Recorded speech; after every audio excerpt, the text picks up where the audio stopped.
Hello, everyone, and welcome back to the Digital Nomad World Weekly Series. I'm Becky, and I'll be your host. And today we're going to be talking about how to rank higher in Google through SEO with my guest, Isabel Leong. Isabel, welcome to the show. Hi, Becky. Thanks for having me. It's a pleasure to be here. Yes, it's a pleasure to have you. And I'm really excited to get into your story and talk about something that I know is really helpful for so many of us when trying to get out there in the social media and the internet space. So I want to first start by asking you if you can tell us about your background and how you first started your digital nomad journey. Yeah, so I run a travel blog called Bell Around the World, and I feel like my whole life started when I started it. So I started it in 2015, and so that was when I got into this whole world of online marketing and blogging and making money online. And so, yeah, it was through this blog and my travels abroad that spurred me to start this blog to document my travels. And today I am what you call traveling while working full time or working full time while traveling, whichever you prefer. The dream, that's the dream. So, okay, I have a few questions about that. When you started your blog, did you start it when you started your travels? Um, I originally started it because I wanted to document my big trip, which was a semester long exchange abroad from so I am from Singapore, and we would have an exchange program with partner schools overseas. And so it was my first big trip on my own to Europe. It's just solo traveling. So yeah, I wanted to use the blog as a space to document my travels. Nice. And I imagine then you came back, you were studying, you finished the studies, and then what happened from there? Did you just become a digital nomad at that point? No, not at all. So obviously you get hooked onto the whole travel bug thing.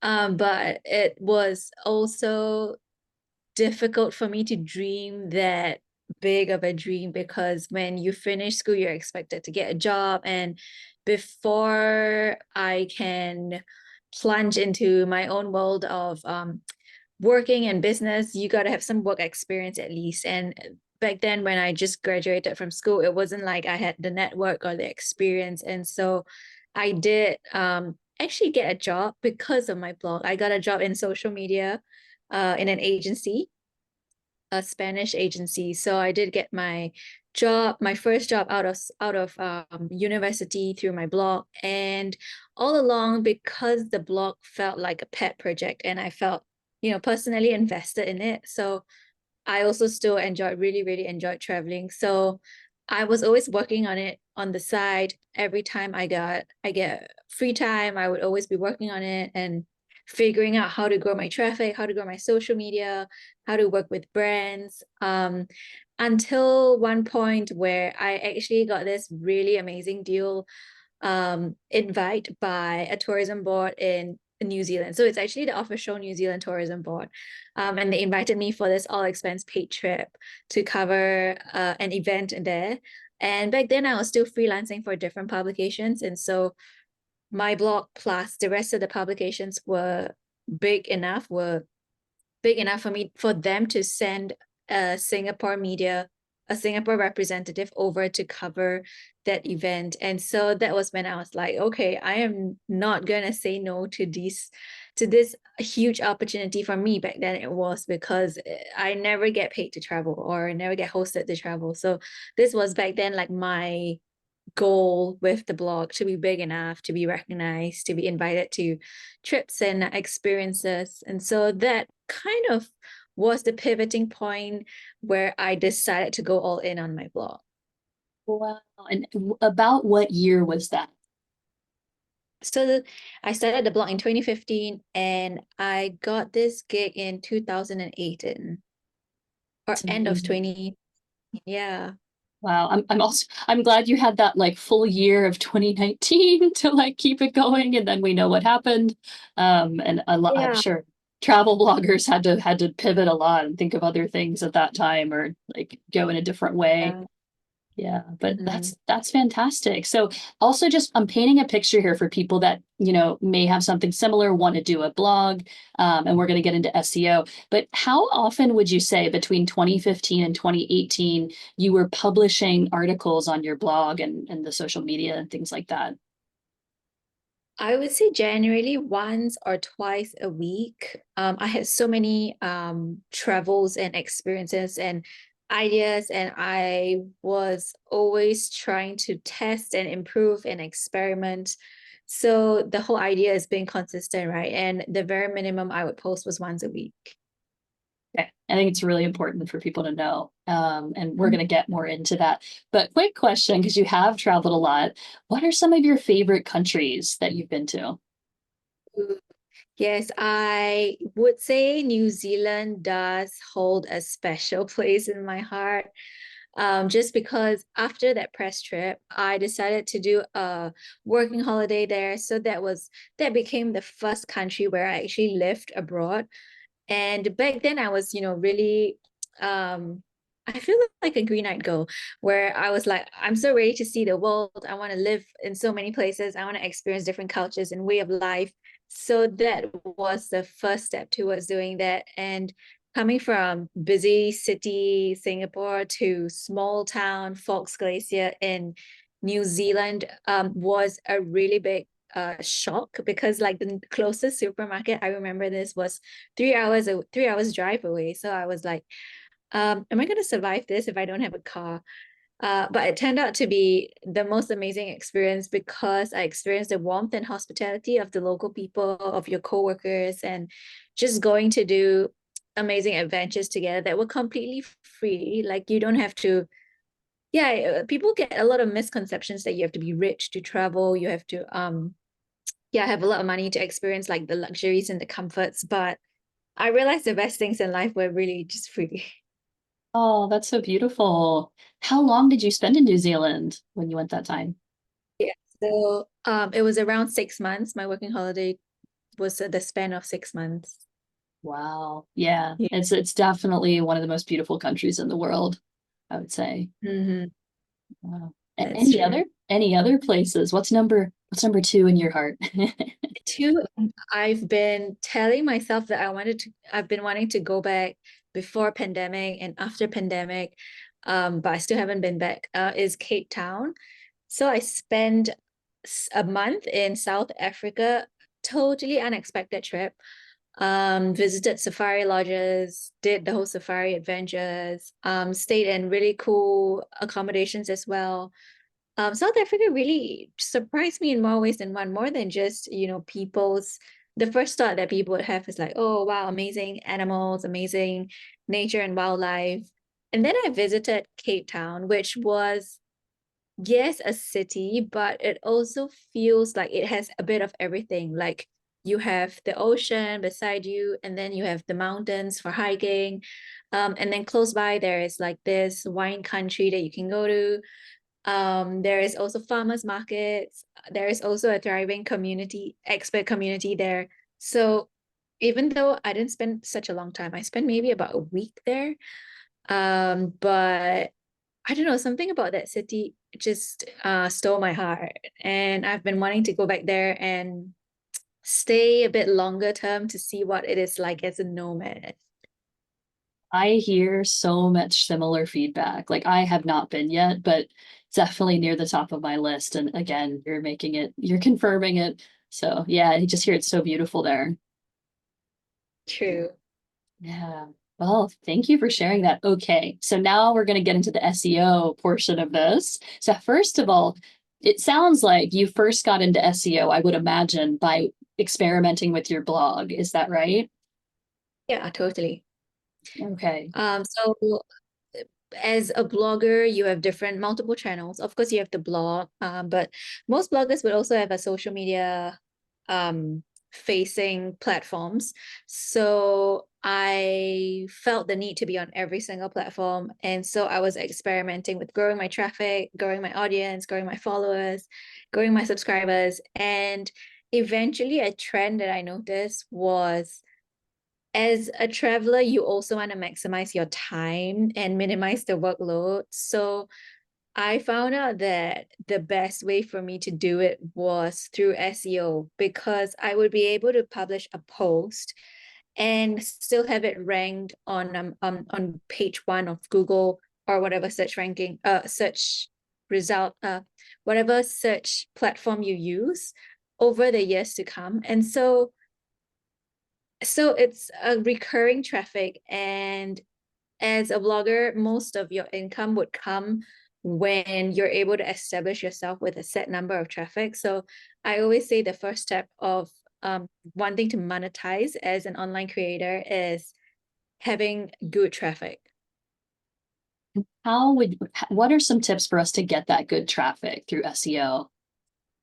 Yeah. So everything these days uses search algorithm, right? And whatever you type in the keyword search, those are keywords. And so the very first thing is to understand what people are searching for rather than what you want to put out. So that's one of the things that I wish I could do better now, knowing what I know now. So it is really going in to look at what people are searching for, the demand of the keywords versus the supply. If you just to put things into perspective, if let's say you're talking about fitness and nutrition and you want to lose weight fast, if you're gonna write a post about how to lose weight fast, you're probably going to be drowned in the millions of search results that are already out there, versus if you can find something more specific, or if you know that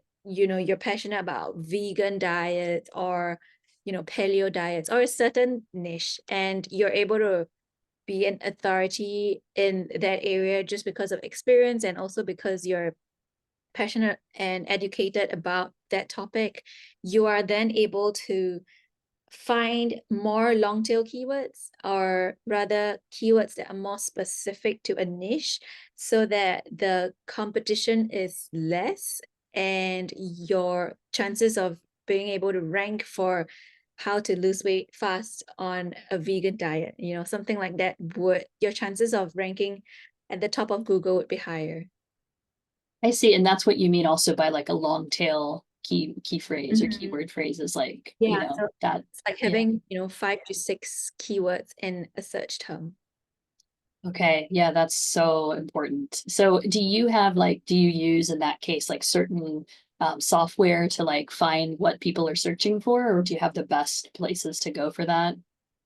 Yeah, so I do recommend an entry level keyword research tool called Key Search. I recommend this to all my students who are starting out, who are kind of overwhelmed with all the tools out there. Like with the rise of AI, there are even more tools out there.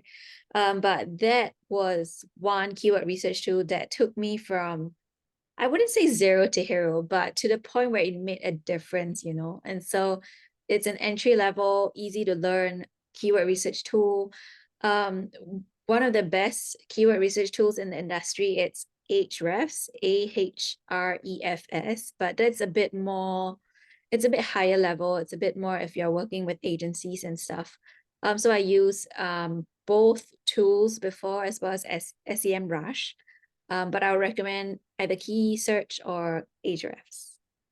Okay. Do you think it's worth the difference in like what you're paying for something that's like on you said like the marketing agency side? I don't know how these things work, so I'm always like, is it worth spending that much more? Yeah, so if you are just researching for your own site, you probably don't need that much data that Ahrefs offer, but of course, if you really want to level up your game, like if you already have a basic level of SEO, you know how to do your keyword research, but you want to level up, like you want to look at, for example, competitor, like you want to go in depth with your competitor analysis and see what this competitor is ranking for that you don't rank for, or the links that this competitor has but you don't have. Ahrefs has all these data, but to begin with, I would just say stick to a simpler keyword research tool so you don't get overwhelmed. That's the biggest problem that people who want to learn about SEO have. Okay, thank you for that. So just to take it one step further, so you have, let's say you have a keyword search tool and you find these keywords. What do you do from there if you're like writing a blog post or an article? So yeah, I look at the demand and supply, right? If I'm a really new blog, I wouldn't target such a large keyword search volume because it's probably already very competitive. I would pick something that's maybe less searched for, but it's still not super saturated yet. And then I'll pick that keyword, and then I'll look at related keywords. We call it semantic keywords. In other words, it's kind of like if I were to give you an example of, say, right now I'm in Bali, so I'm just going to give you an example of Bali, like things to eat in Bali or cafes in Bali. And then related keywords might be, yeah, cafes in Bali, co-working, cafes where you can work in Bali, or like restaurants in Bali, vegan food in Bali, related keywords around things to eat in Bali. Um, and then put them all into one article. Basically, Google looks at how Google determines whether you rank at the top is based on user behavior. So if someone were to go into your website or to your page and be scrolling through, be pausing and reading and absorbing information and staying on your page for a long time, it's a signal to Google that, hey, this post is actually serving the user's answers, like it's answering their questions. So it tells Google that, okay, this post is useful, this post is answering the query, things to eat in Bali. And so eventually it will bump up. But also like various factors like your site speed, the number of backlinks that you have, which means that imagine you are one person, but you have different authoritative figures vouching for you.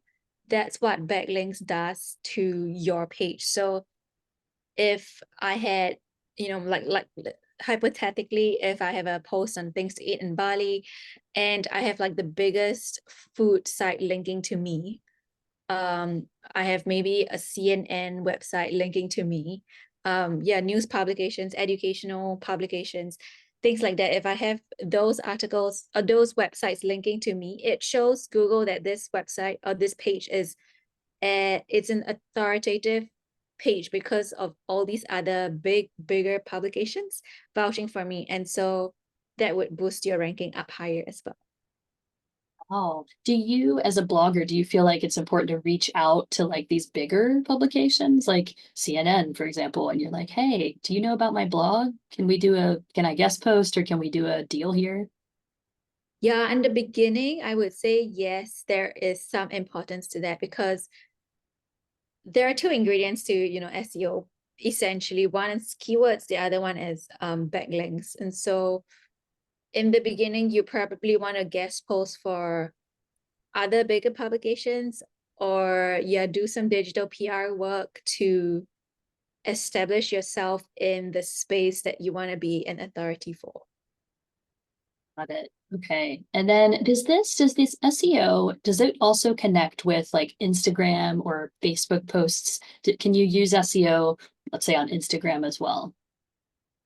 Yeah, so basically anything with a search algorithm, as long as you're searching something, I think the biggest or the easiest way to do that is with TikTok. Like you can search rainbow cake and then tons of rainbow cake videos would pop up. This is because of SEO, search engine optimization. So as long as there is a search, a search function, you can basically use SEO, and by which is, using keywords. With video, it might be a bit different because they have different algorithms to pick up, such as voice, what you're speaking, what is on the screen in your video and stuff like that.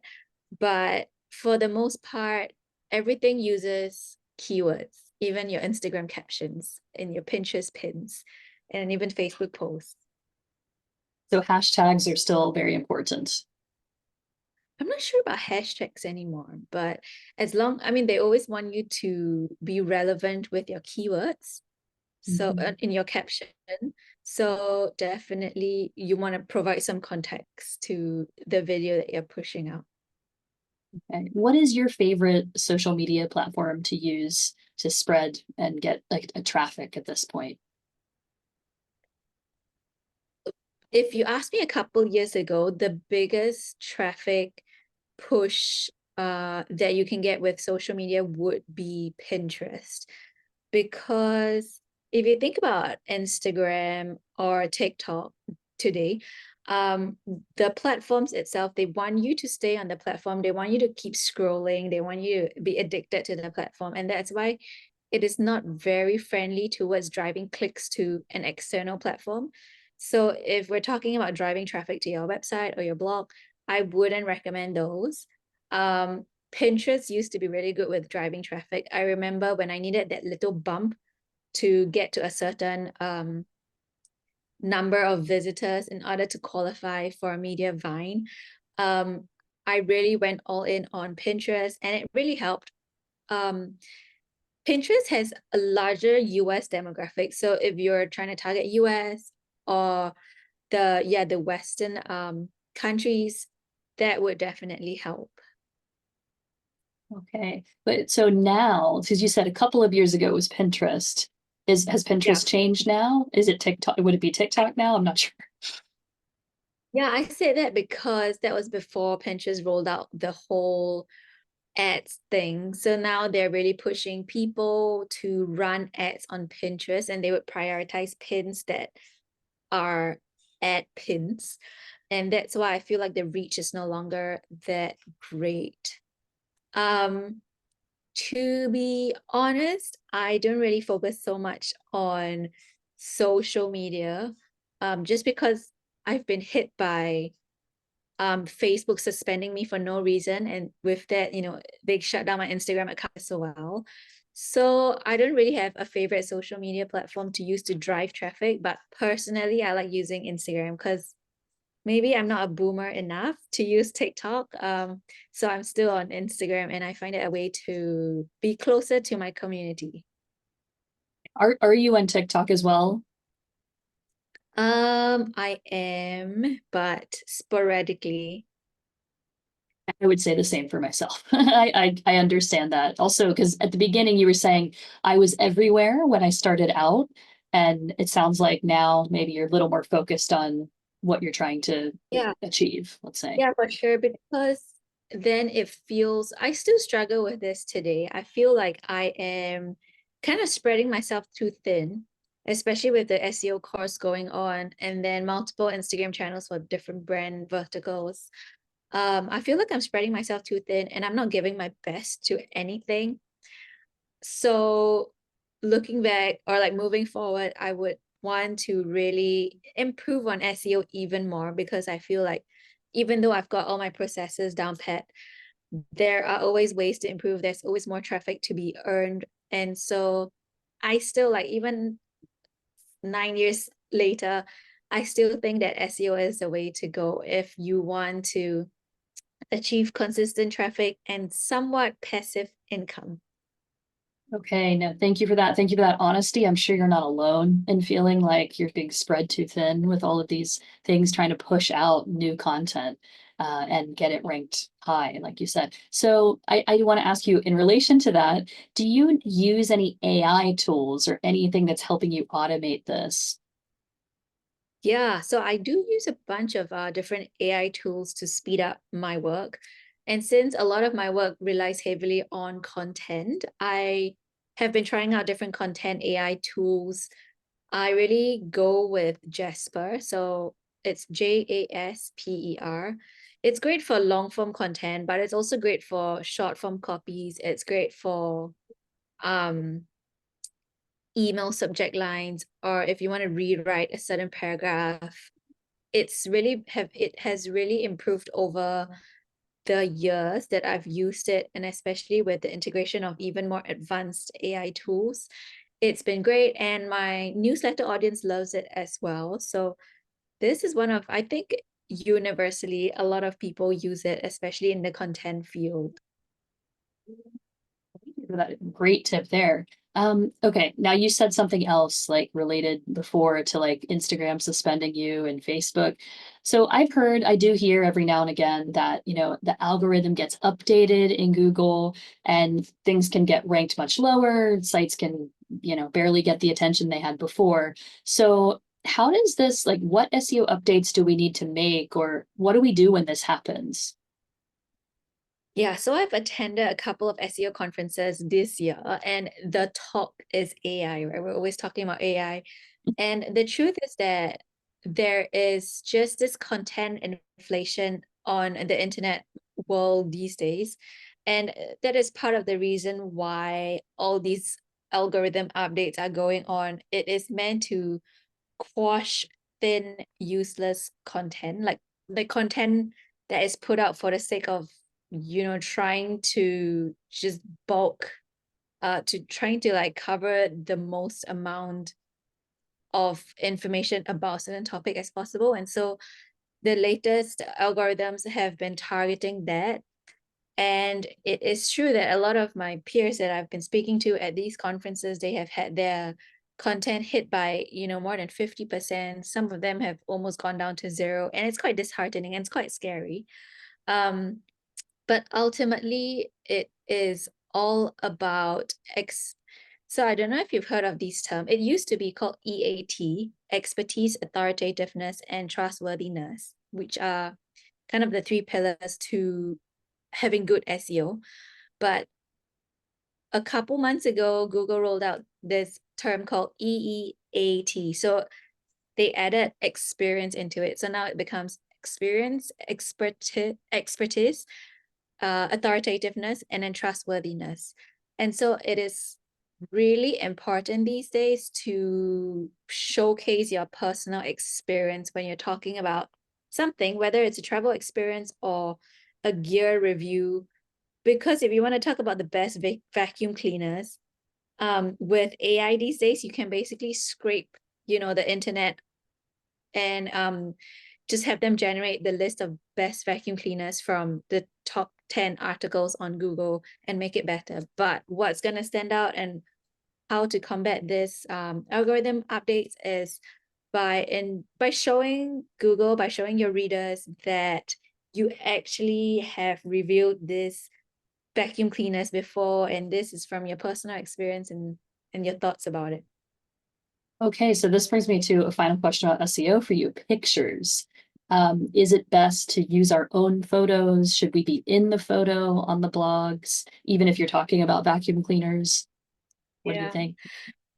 Um, I would say in the age of AI, because there is so much content out there is a reason why there is a difference between people who go to ChatGPT and search, give me an itinerary on the best things to do in Kyoto versus people going to YouTube channels to search, things to do in Kyoto, or even going to blog articles to look at things to do in Kyoto. And that is because the differentiator is that there is that personal brand infused in that, and that is why people, they want that human interaction.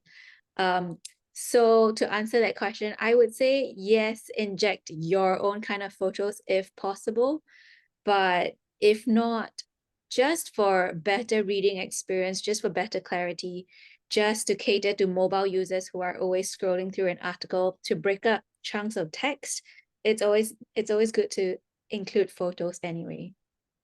Okay. Yeah, I know as people work around the world, we can't always be in the places that we're writing about, but I'm sure that there are ways to, maybe think about when I'm here, take photos of this and keep writing. And yeah, thank you for making that more clear.